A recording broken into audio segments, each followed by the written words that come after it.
Welcome to our full guide on how to use the Elevenlabs API key. In this video, we'll explore its capabilities and best practices. First, let's sign up for an Elevenlabs account. Head over to their website, fill in your details, and verify your email to get your API key. Understanding API key security is crucial.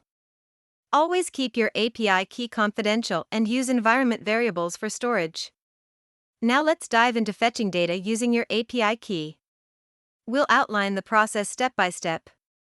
Here are some common API calls and their outputs. Take a close look.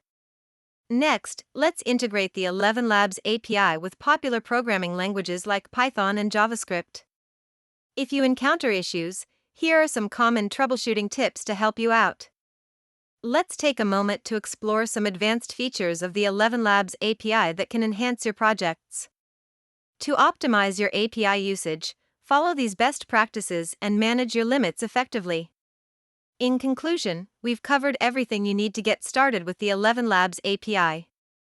For further learning, check out the additional resources in the description.